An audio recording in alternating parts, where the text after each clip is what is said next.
في سالف العصر والأوان ومن زمان وما يحلى الكلام إلا بذكر النبي المصطفى عليه الصلاة والسلام، كان في بلد اسمها سويسرا بدأت تستقبل مجموعة من المهاجرين المسلمين، ومن يوميها يا مؤمن. تعالوا نشوف التقرير ده اللي ياخد بإيدينا الأول حول سويسرا والإسلام عشان نعرف المآذن وأصل موضوع المآذن.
دلوقتي في 4 مآذن في سويسرا ل4% من الشعب السويسري اللي هم مسلمين، المسلمين 4% من الشعب السويسري.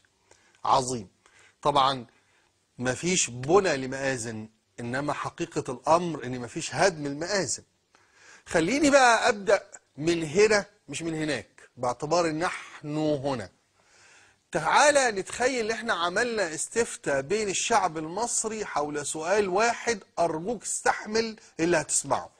السؤال هو: هل توافق على منع بناء الكنائس في مصر؟ النتيجة مش هتكون مفاجأة لأي عاقل في البلد. أكتر من 90% من المصريين سيوافقون على منع بناء الكنائس.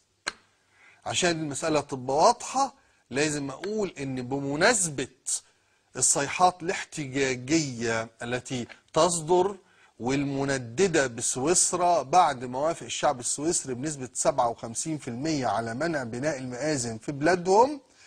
طبعا صحيح إنه نسبة الموافقة قليلة قوي، الموافقين قليلين قوي، لكن هم الأغلبية. يعني خد بالك إن في 43 قالوا لأ، يعني تقريبا المسائل نص بالنص، لكن هي أغلبية وكلامها مشي، مما أدى إلى تصريحات وتعليقات غاضبة ولاعنة للغرب، لأنه بيحارب الإسلام وبيكره المسلمين. وده اللي يخليك تندهش شوية، الحقيقة مش شوية، كتير من الشيوخ اللي قاعدين يصرخوا أو المفكرين المحتجين أو الكتاب اللي يعني المولولين على منع بناء المآذن في سويسرا، إن عمري ما سمعتهم بيتضامنوا مع المسيحيين اللي بيرفضوا في مصر قانون الخط الهميوني اللي من عهد السلطان العثماني.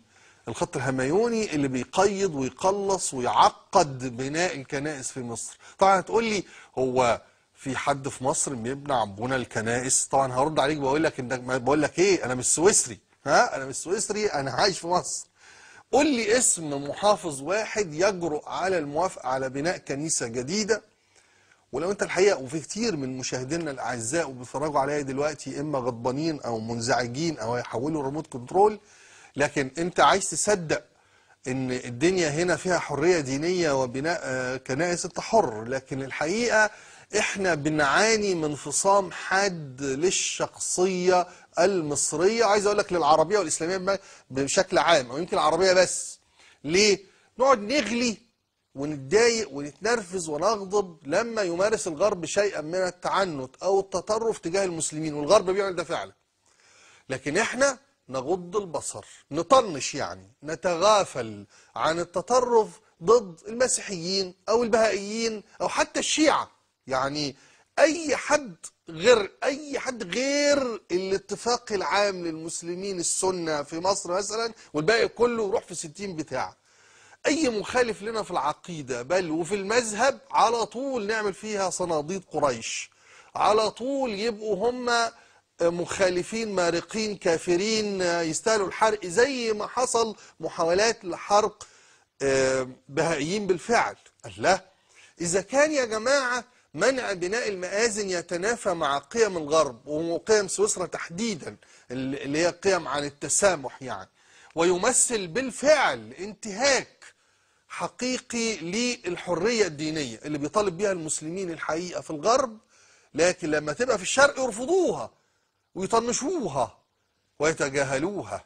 مش عايزين حد خالص يا راجل. ده شوف بس، اسمع هنا في مصر يقول لك ده الجامع ده فيه العراقيين الشيعة بيصلوا فيه في 6 اكتوبر، الحق مش عارف ايه وكيف نسمح لهم، والحق ده فلان بيبني كنيسة في القرية بتاعته، يقوموا طالعين بعد الصلاة جري يضربوا في البيت اللي بيصلوا فيه. الله، جرى ايه يا جماعة؟ جرى ايه؟ احنا نضحك على بعض. يعني اذا كنا احنا عايزين الغرب وقيم الغرب في التسامح والتعامل مع المسلمين بمنتهى الانفتاح والحرية، وبالمناسبة في تعامل بمنتهى الانفتاح والحرية بيتقفل دلوقتي، ولازم نفهم هو ليه بيتقفل دلوقتي. نبص عندنا احنا لا، ولا في حرية دينية ولا البتنجان، ولا طايقين حد الحقيقة، حقيقة الأمر يعني. وزي ما بقول لكم، أقباط مسيحيين بهائيين شيعة يا راجل، ده العلمانيين حتى اللي يقول لك ده علماني يقول لك انه كافر وكيف نسمح له وكيف مش عارف ايه.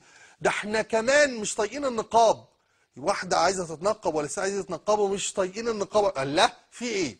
خلينا ناخد بالنا بقى. سويسرا لم تمنع بناء المساجد ولا المراكز الإسلامية، فيها 130 جامع واللي عايز يبني عندها، لكن منعت بناء المآذن فقط.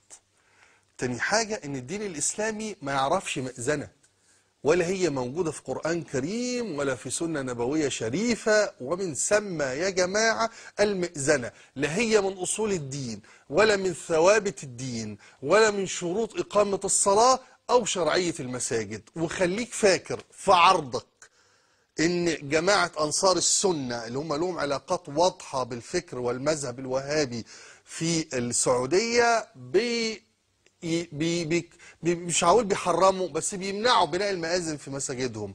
عايز اقول لك 75% من مساجد مصر بلا مآذن، ملهاش مدنة.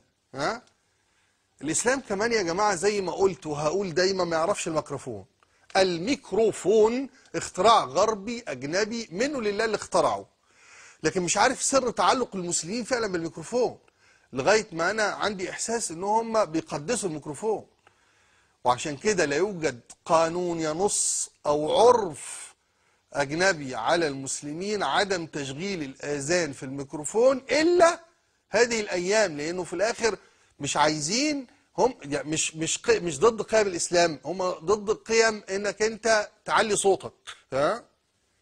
طيب كويس. اللي ضد الأذان في سويسرا في الميكروفون، عايز بس أفكروا إن أنتوا كمان يعني تتعاملوا بمنطق أكثر ذكاء واحتراما لعقلية المسلم في سويسرا اللي بيبوس إيديكوا إن أنتوا تبعدوا عن الموضوع ده. ليه؟ المسلمين في سويسرا أدرى بشؤون مجتمعهم يا جماعة، ومش عايزين الأمور تمشي وتتحول إلى حالة الهوجة والمعمعة والضجيج والجعجعة الفارغة زي ما حصل أيام الرسوم المسيئة للنبي. مجلة نكرة ورسام تافه عملنا منها قصة ضخمة جدا رهيبة ومظاهرات والحق والدنمارك وقطع الدنمارك والدنمارك الأعداء. انتهى الأمر لإيه؟ لأنه في حوالي 100 مجلة في أوروبا نشرت الرسوم اللي مضايقانا. عرفنا نعمل حاجة ولا أي حاجة. ليه؟ علشان ما ينفعش هوس الكراهية ده، وما ينفعش الانفعال المجنون اللي بدون ضوابط ده، وما ينفعش ان احنا يعني ما نعقلش شوية ونعرف الفرق بين الموضوعات المهمة الحقيقية اللي ندافع عنها والموضوعات الشكلية اللي يجوز ان احنا نتعامل معاها ببراحة عقل وبرحابة صدر. لكن تقول ايه وتعمل ايه؟ احنا مجتمع لا يصح معنا إلا أن نقول ربنا يستر علينا، لأن احنا الحقيقة بنحفر قبرنا بإيدينا في هذه الحضارة التي لا يمكن أن تتسع لذوي العقل المتعصب وكمان محدود الدخل الفكري. يعني خلينا نتكلم بعد الفصل.